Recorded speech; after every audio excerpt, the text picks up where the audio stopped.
Hey, Zap Crafters, Zap mga kausok. So, just a quick video to share to you Jensen 1200 upon request ng ating valued client. Yan, so yung build na to is made out of 304 stainless, no? At Santa Maria grill siya with brasero, with accessories, with rotisserie set, with interchangeable grates and hot plate na lahat stainless, no? So, just a quick quick walkthrough lang, papakita ko sa inyo ano yung itsura niya. Ayan. So this is the Jensen Grill 1200 countertop. Ayan. Kasi meron siyang ginagawang bahay at nagpagawa siya ng parang sa lanay niya na isang stainless counter, pwede siyang makapag-ihaw. And then he allotted 1,200 millimeter space for his grill. And kaya custom build siya. No, hindi ito yung ready-made natin or standard build natin. Kaya from scratch ginawa natin yung grill niya to fit yung kanyang magandang bahay. Alright. So this is the stainless grill. Ayan. Jensen is the name of my son. Kaya sinisingit ko yung pangalan niya. Dahil yung build na yon, when we say Jensen Grill, it is build of 304 stainless, no? Full. Ayan. Alright, so as you can see, meron siyang Jilin, parang i-ano mo nga ako. Ayan. Alright, so as you can see, we have a wheel lift here. This is made of cast iron material.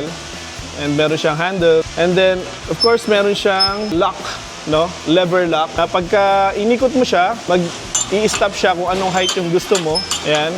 And then, kung gusto mo naman siya ibaba, just have to turn a bit and then lift the lever at ibababa mo yung parilya, no? Alright. And then, we also have rotisserie attachment, no? Itong rotisserie attachment na to, it can be taken out, no? Meron lang siyang screw to take off the attachment or the mount para naman matanggal mo yung buong rotisserie set if you don't need them and just put it away, no? Yan. So, it has two prongs. Yan. It has high tension wire, continuous na ginagawa natin ngayon para mas matibay siya. And then may kasama siyang accessories, no? Meron siyang L-rake, meron siyang shovel. These are built with 304 stainless din, no? Para pang shove ng coals doon sa brasero and pang push naman ng coal back, front, side itong L-rake na to. Yan. So ilagay lang muna natin dito sa gilid. And this one is a brasero, no? It can be taken out. This is built with stainless also.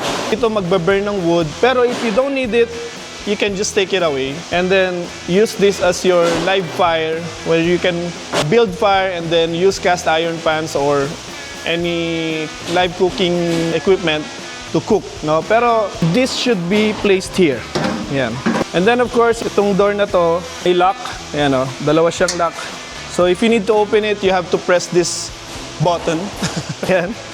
And then put it down. Yan. And then this one is built with refractory bricks, no? Yung side niya and then yung pinaka-bed niya, malalaking refractory brick yung ginamit, no? Or makakapal. Direct call, it can retain heat and then maintain the temperature. At in return, makakapag-save ka ng charcoal, ng embers. Alright, so when you close this, it has 3 grates, no? Itong grate na to is a 3-part grate. Pwede mo siyang pagbali-balik ta rin. Ayan. And then if you don't need this, sige, lapit ka, Jilin. Lapit ka dito. If you don't need this, meron naman ding hot plate, no? Ayan. Ito yung hot plate niya.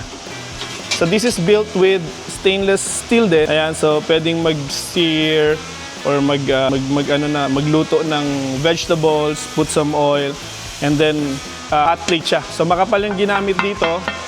Makapal siya to withstand yung init. And pwede na rin siyang magluto na mag-stir fry, no? Dito sa ibabaw na to. Pero pag hindi kailangan, pwede mong alisin to. You can take this off and then palitan ng some part and then ng parilya, and then you can have all the space for grilling only. Alright? Pwede rin ipatong na lang to. Ayan. O, i-move niya kahit saan niyo gustong ilagay. Ayan. So this is custom built for Sir Sandro, no? Fan request, no? Hindi siya standard build, pero if you like this build, we can make it standard build na dito sa ating workshop, and you can order yours. O pwede rin naman tayo mag-customize, depende doon sa inyo space na allotted for your grill area. Alright? Thank you very much for watching and hope you like this product, Jensen 1200 countertop grill. And just DM us and send us a message if you have any inquiries or custom build in mind. Alright, thank you very much and smoke on.